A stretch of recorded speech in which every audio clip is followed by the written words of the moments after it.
কুরবানি একটি ফজিলতপূর্ণ আমল, যে আমলটি আমাদের মুসলমানদের জন্য একটি বিশেষ নিয়ামত। সুবহানাল্লাহ। এই আমলটি ওয়াজিব। এই ওয়াজিব আমল যদি কোনো সামর্থ্যবান ব্যক্তি যদি এই আমলটি যদি না করে তাহলে অবশ্যই গুনাহগার হতে হবে। তবে আমরা লক্ষ্য করে দেখছি, আমরা বিবেচনা করে দেখছি এবং সমাজে প্র্যাকটিক্যাল দেখতেছি, এই ওয়াজিবের ব্যাপারে মানুষের কোনো আলসেমি নাই। মানে এই ওয়াজিব কুরবানিটা দেওয়ার ব্যাপারে মানে আমাদের কোনো অবহেলা নেই। আমরা এমনভাবে এটা গুরুত্ব দিচ্ছি।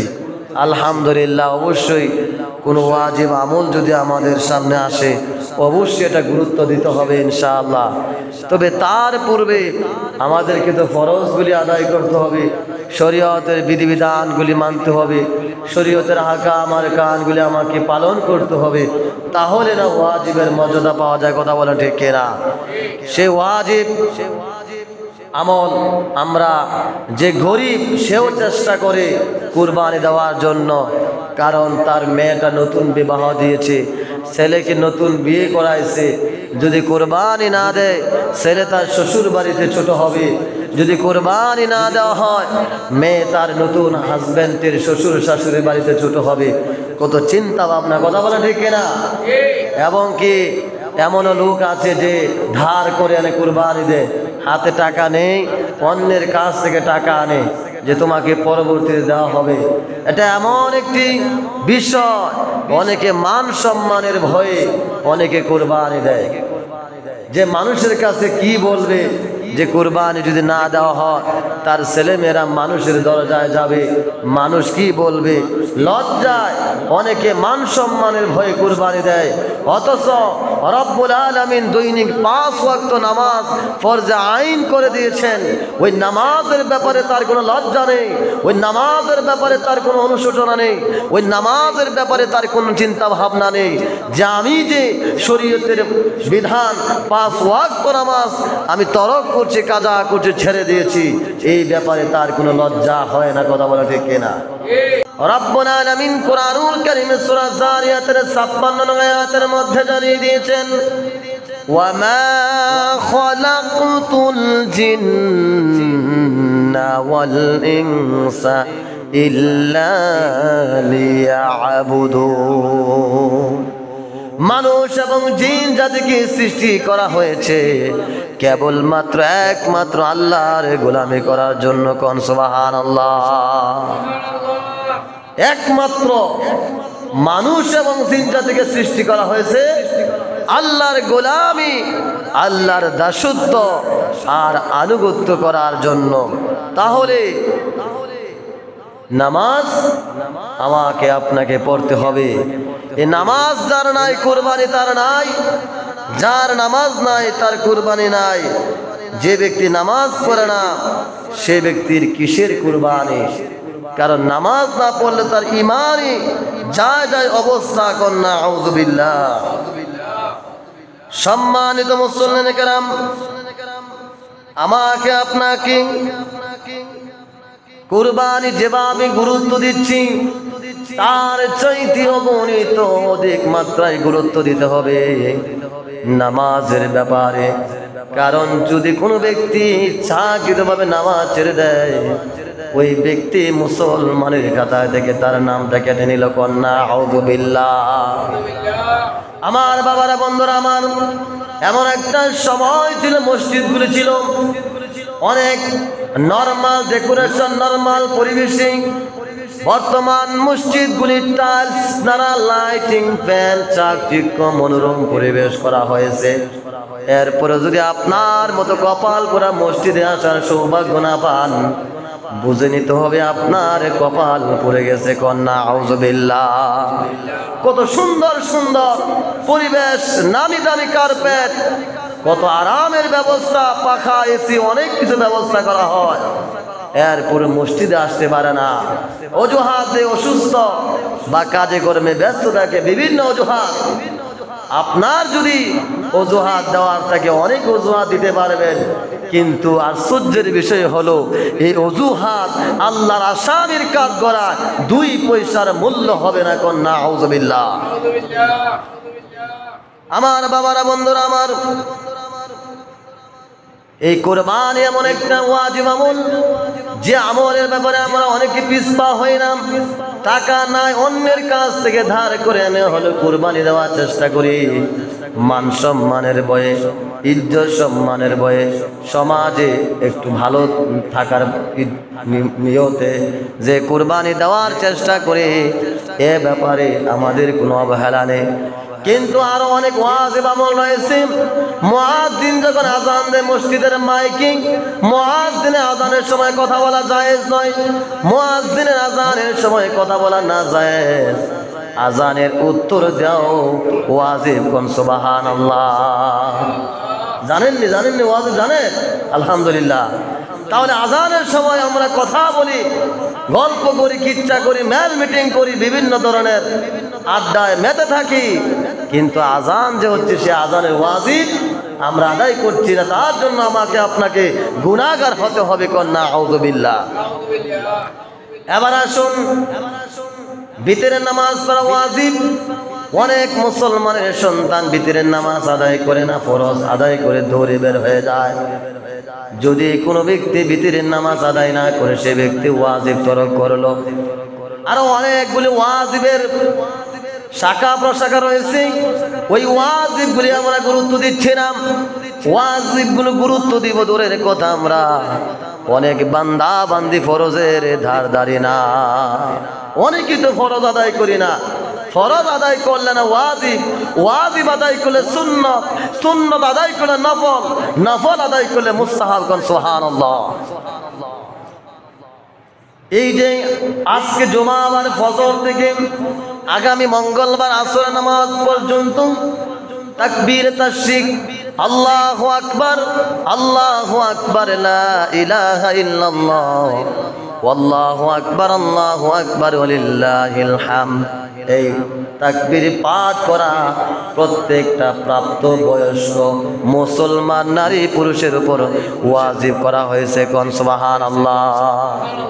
এবার বলুন তো এই ওয়াজিব কয়জন আদায় করবে?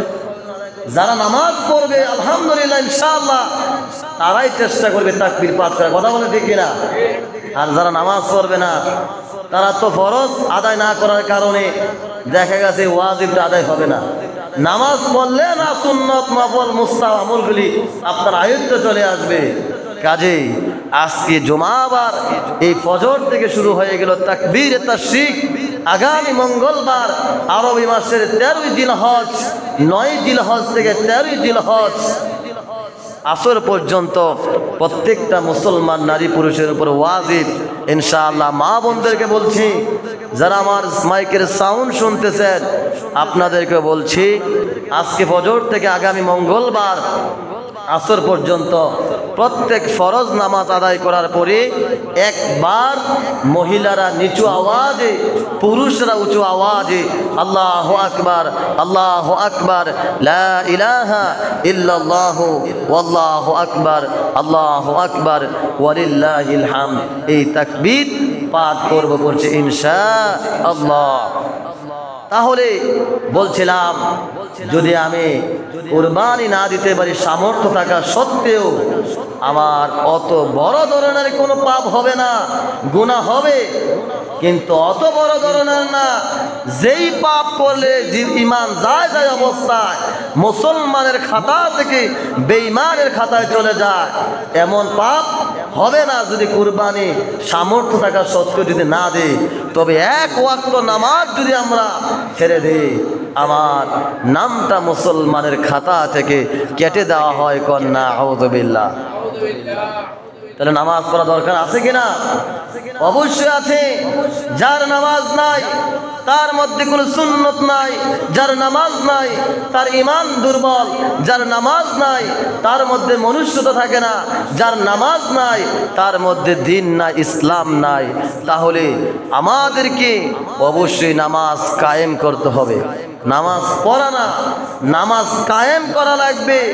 আমি নিজে নামাজ পড়ব, আমার আহাল পরিবার পরিজনদেরকে নামাজের দাওয়াত দিব, তালকিন দিব, নামাজের দাওয়াত দিব, তাদেরকে নামাজের ব্যাপারে উৎসাহ দিব, তাদেরকে নামাজের উপদেশ দিব। কে বলছে? রব্বুল আলামিন। রব্বুল আলামিন বলে দিয়েছেন, ও বান্দা তুমি নিজে দুজকের আগুন থেকে বাঁচো, তোমার আহালকে বাঁচাও।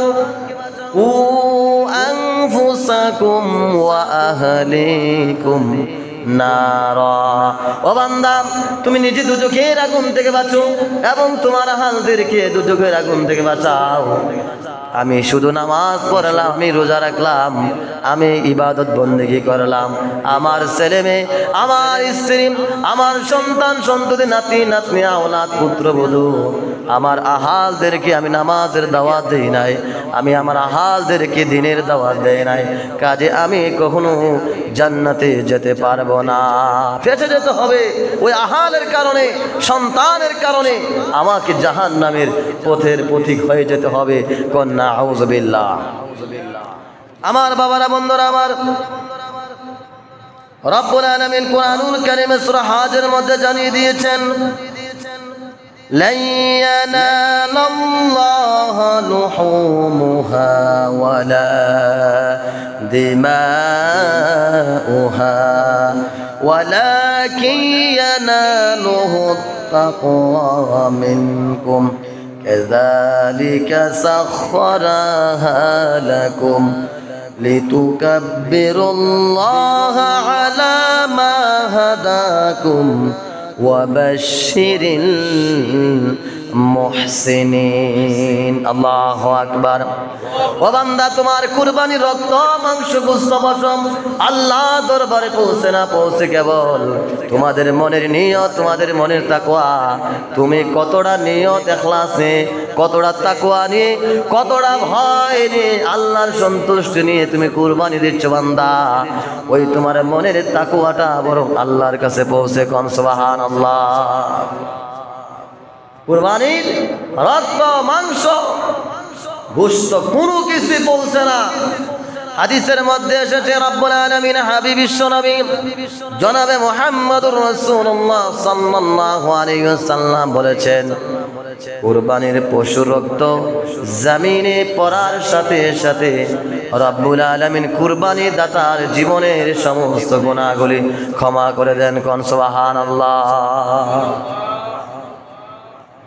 এত মর্যাদাপূর্ণ একটি ইবাদত, শুধু আমাদের কিছু কারণে কুরবানিটা বরবাদ হয়ে যায়। আমাদের কার্যকলাপে, আমাদের আচার ব্যবহারে, আমাদের কথাবার্তার কারণে কুরবানিটা বরবাদ হয়ে যায়। কাজে আমাকে আপনাকে সচেতনতা অবলম্বন করতে হবে যে কুরবানি যেন, আমার আপনার কুরবানিটা যেন নষ্ট না হয়ে যায়। এই কুরবানি আমাদেরকে কি শিক্ষা দেয়? এই কুরবানি আমাদেরকে ত্যাগ তিতিক্ষা শিক্ষা দেয়। আল্লাহর রাস্তায় আমার প্রিয় বস্তুগুলো আল্লাহর রাস্তায় বিলিয়ে দেওয়া শিক্ষা দেয়। নবী করিম সাল্লাল্লাহু আলাইহি সাল্লামকে সাহাবী জিজ্ঞেস করেন, ইয়া রাসূলুল্লাহ, এই কুরবানিটা কি? কুরবানিটা কি? নবী করিম সাল্লাল্লাহু আলাইহি সাল্লাম বলেন, সুন্নাতা আবিকুম ইব্রাহিম। আল্লাহু আকবার। কুরবানিটা হচ্ছে তোমাদের মুসলিম জাতির পিতা হযরত ইব্রাহিম আলাইহিস সালাতু ওয়াস সালামের সুন্নাত। যেভাবে কুরবানি দিয়েছিলেন হযরত ইব্রাহিম আলাইহিস সালাতু ওয়াস সালাম তার প্রিয় সন্তান ইসমাঈলকে। কোন সুবহানাল্লাহ। তোমাদের জাতির পিতা ইব্রাহিম আলাইহিস সালাতু ওয়াস সালামের সুন্নাত হচ্ছে এই কুরবানি।